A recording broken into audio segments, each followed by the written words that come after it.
Hey everyone, Theme Park DNA here. Today I'm going to be reviewing Ultrasabers Prophecy V3. So I got this recently as a mystery box. So I was really excited to get it as a mystery box. And it's the first time I had my hands on one of these. So normally there's some brass greeblies up here for blade retention screws.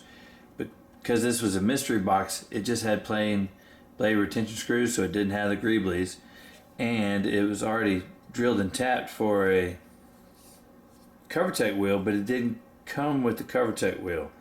So this is the Saber that I'm giving away next, and I just didn't want to leave it like it was, so I didn't have a silver CoverTech wheel on hand, but I had a black one. So I cleaned it up a little bit and put it on here, and to try to go with that aesthetic, I put some black thumb screws on here. The thumb screws were a little too tall and there was some exposed thread I didn't really care for, so I picked up some brass flat washers and button washers just to kind of take up this space and give it a little more flair. I think it turned out okay. So everyone talks fondly about the Prophecy V3, and I wasn't quite sure why.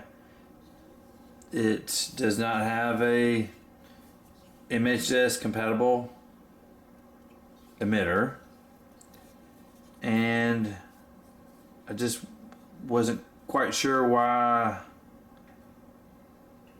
everyone was in love with it. And then as soon as I got my hands on it, it's easy to tell why. This is a very comfortable saber. It is just really good at almost everything.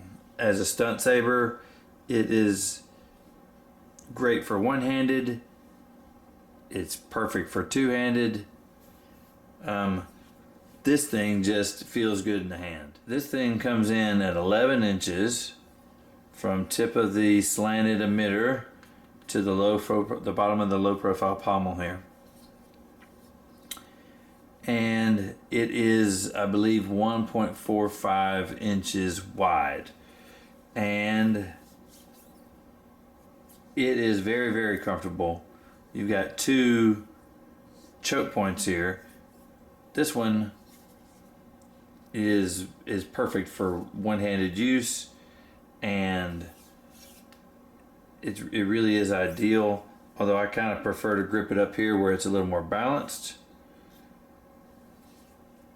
And it is about perfect for two-handed saber use without having too much hilt. If you want a saber that is just right for two hands but not much bigger, this saber fits the bill. But it's short enough and it's light enough that it is really, really easy to handle one-handed. Really, it handles just as well one-handed as it does two-handed. I have a 32-inch blade on here, and as light and comfortable as this 32-inch blade is lightning quick, really, really fast, and it just seems to fit it. So I have an enhanced orange day blade on here. I had originally bought this day blade to put with an 8 again silver saber to see how much it would change it.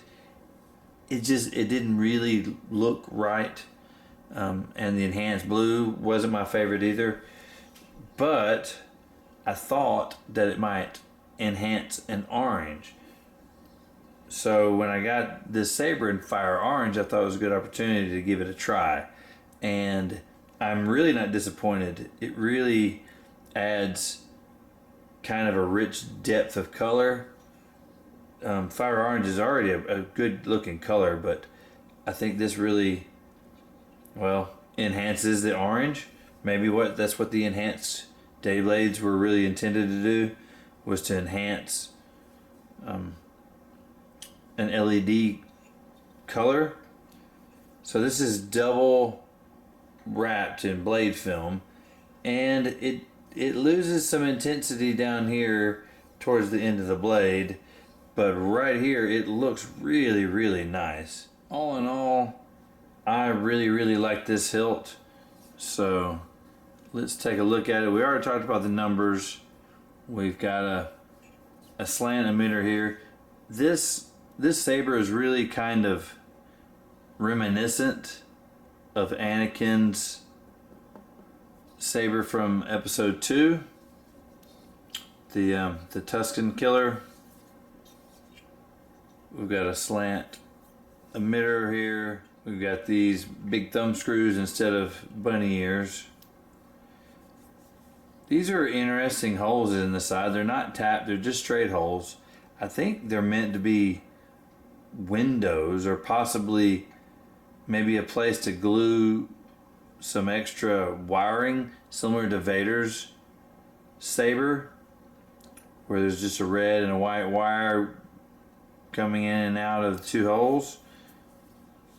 Either way, I think it adds a little bit of character to what otherwise would be considered a less expensive hilt.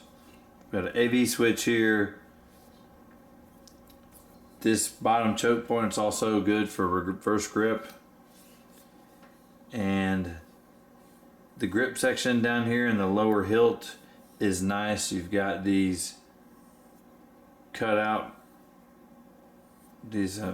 cutouts, which does aid in grip and just makes it look good. I think this would look really good if you took the time and maybe added some Ajax black or colored this in, and well, that would probably make it look a little bit more like the Graflex, I think. All in all, this is a nice little saber, and I'm happy for one of you to get it. So I mentioned it earlier, but this is going to be the next giveaway saber, so I'm happy to give it to one of you, but I kind of am sad to see it go. So I think in the future I will be ordering a Dark Prophecy, just to keep one in the collection, because I think it's one of my favorite stunts that Ultrasaber makes. So let me know in the comments below, what do you think about the Prophecy V3? What do you think about winning this lightsaber? Let me know down below. If you're new to the channel, please subscribe. We've got a giveaway going on right now where all you have to do is subscribe and like and comment on this video for a chance to win this lightsaber. That's going to do it for today, guys. Thank you so much for watching.